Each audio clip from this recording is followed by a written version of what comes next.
आज अपन पढ़ेंगे कक्षा 12 का एक्सरसाइज 4.1।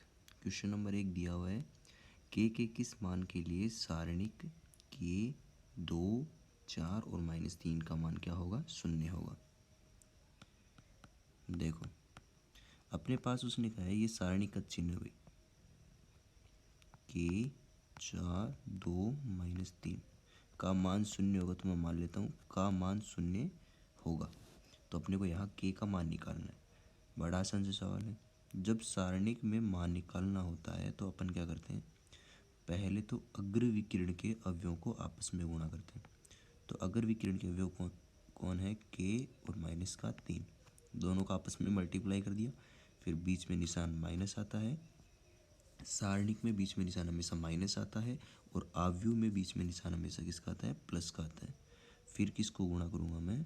4 को किससे गुणा करूँगा? 2 से, और किसके इक्वल कर दूंगा? शून्य के। तो यहाँ से हो जाएगा -3 के -8 इक्वल टू 0। तो -3 के इक्वल कितना हो जाएगा? 8। तो के इक्वल टू कितना हो जाएगा? -8/3। क्वेश्चन नंबर 2 दिया हुआ है, यदि x, y 2 और 4 ये सारणिक दिया हुआ है, इसका वैल्यू दिया हुआ है शून्य के इक्वल हो तो x अनुपात y ज्ञात कीजिए। बिल्कुल आसान सा है। सारणिक क्या दिया अपने पास? x, y 2 और 4, इसकी वैल्यू किसके इक्वल दी हुई है? शून्य के। तो ये 2/2 क्रम का एक देखा जाए तो क्या है? सारणिक है। बिल्कुल आसान सा है। वज्र गुणा कर दो प्रत्येक अवयव को, मतलब पहले अग्र विकिरण के अवयव को आपस में मल्टीप्लाई करेंगे। 4x बीच में निशान माइनस, फिर पश्चिम विकिरण के अवयव कौन है? 2 को y से गुणा करेंगे तो क्या आएगा? 2y और इक्वल में कितना आ जाएगा? शून्य। तो यहाँ से हो जाएगा 4x इक्वल टू 2y। अभी यहाँ से अपने को x अनुपात y की वैल्यू चाहिए, तो ये x आ गया, ये y आ गया। तो आगे क्या हो जाएगा? 2 अनुपात में कौन? 4। जब इन दोनों को आपस में कैंसिल करेंगे तो कितना आएगा? 1/2। इसका मतलब है x और y का जो अनुपात है वो अपने पास कितना आ जाएगा? 1 अनुपात।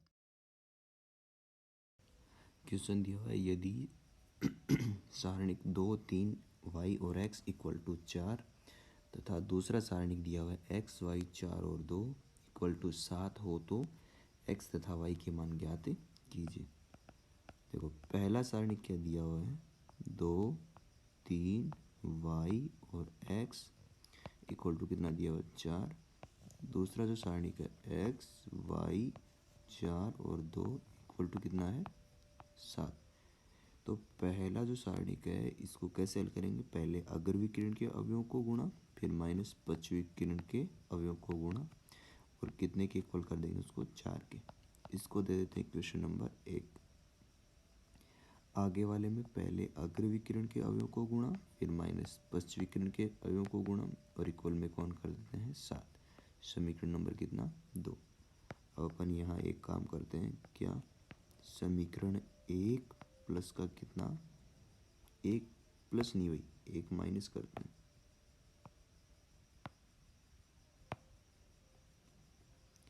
1 माइनस का कितना? 2।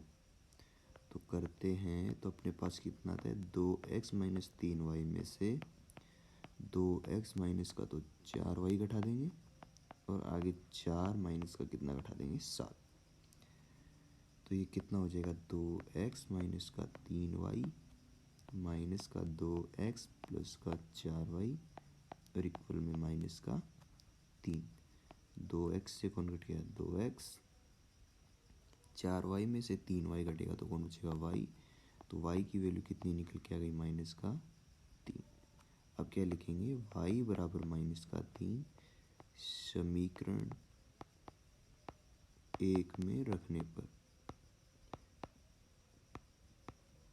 जैसे ही अपन समीकरण 1 में रखेंगे तो 2x माइनस का 3, y का मान है माइनस का 3, इक्वल में कितना आ जाएगा? 4। तो 2x ये कितना हो जाएगा? प्लस का 9, क्योंकि 3 को -3 से गुणा करूँगा तो बाहर वाला माइनस और एक अंदर वाला माइनस क्या बना लेगा? प्लस। तो 2x बराबर कितना हो जाएगा? 4 माइनस का 9। तो x बराबर आएगा -5 और यहाँ से x की वैल्यू आ जाएगी -5 और बटे में कितना 2। ये हो गया। क्वेश्चन नंबर 4 दिया हुआ है, यदि x-1, x-2, x-3 बराबर 0 हो तो x का मान ज्ञात कीजिए। तो अपने पास सारणिक दिया हुआ है x-1, x-2, x-3 इक्वल में किसके दिया हुआ है 0 के। तो यहाँ अपने को x की वैल्यू पता करनी है। तो सेम 2/2 क्रम का है, तो पहले अग्र विकिरण के अवयव को आपस में गुणा, फिर माइनस, फिर पश्च विकिरण के अवयव को गुणा, इक्वल में कितना आ जाएगा 0। तो अंदर मल्टीप्लाई करेंगे जब दोनों को तो कितना आएगा,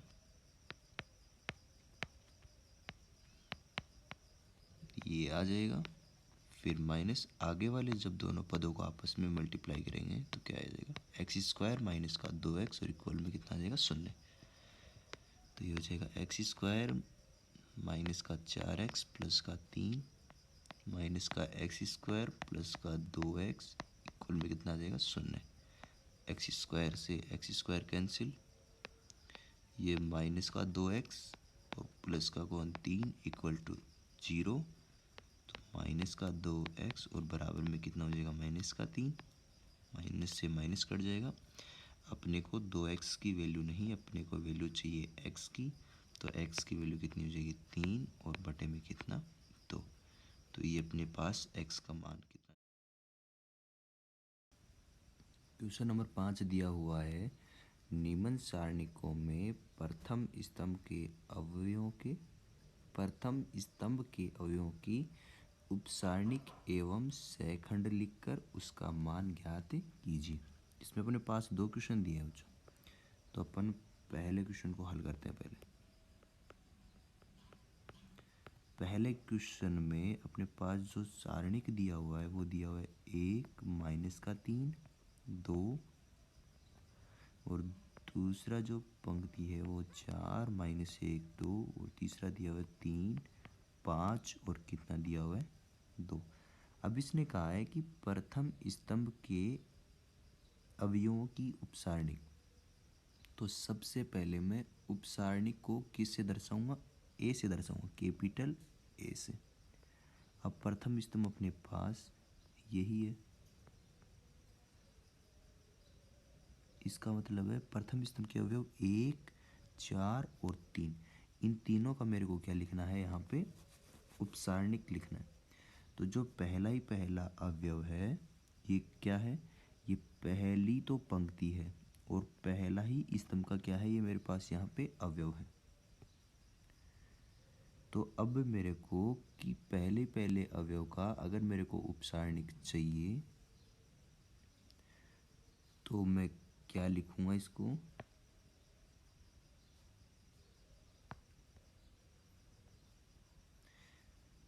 अगर मेरे को इस अवयव 1 का उपसारणिक चाहिए तो मैं क्या करूँगा, इस अवयव 1 वाली तो पंक्ति और इस अवयव 1 वाला स्तंभ, इन दोनों को मैं छोड़ूंगा।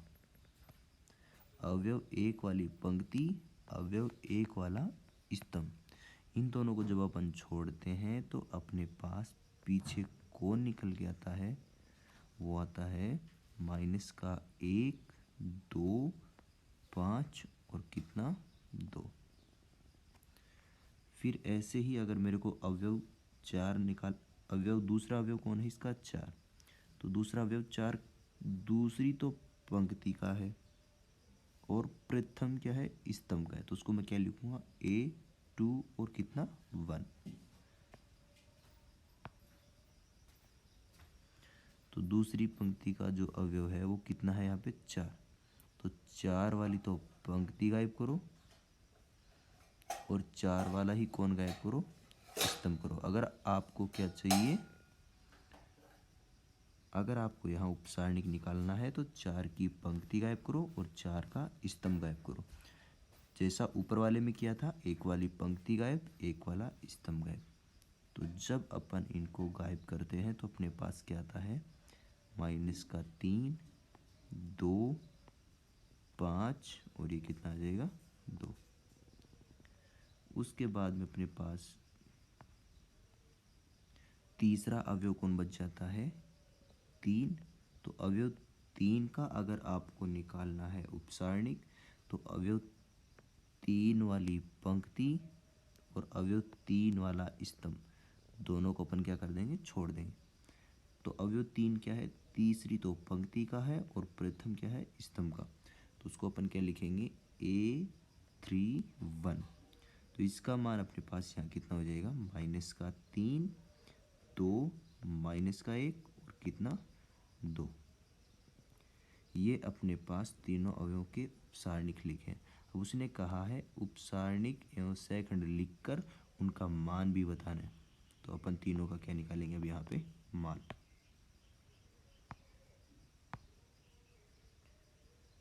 तो देखो जैसे पहला सारणिक है उसका मान निकालेंगे, तो अग्र विकिरण के अवयवों को गुणा, -1 गुणा 2 फिर -2 गुणा 5। तो कितना आएगा, -2 और -10। तो कितना आ गया, -12।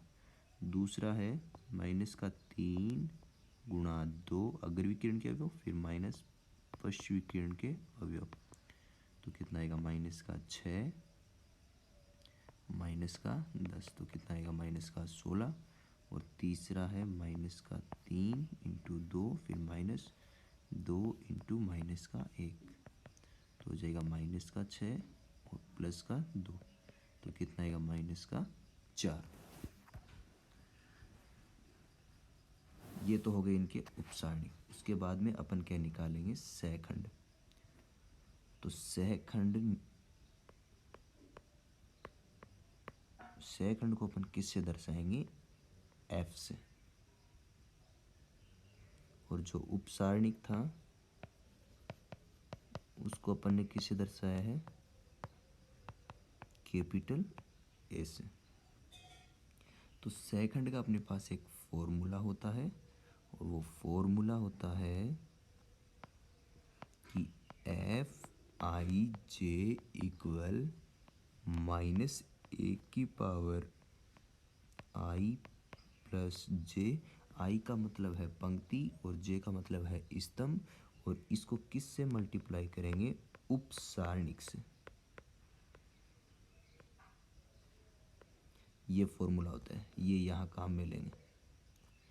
तो देखो सबसे पहले मेरे को जो सहखंड है A11, इसका जो उपसारणिक है A11, इसका मेरे को सहखंड निकालना है। तो उसको मैं क्या लिखूँगा, F11।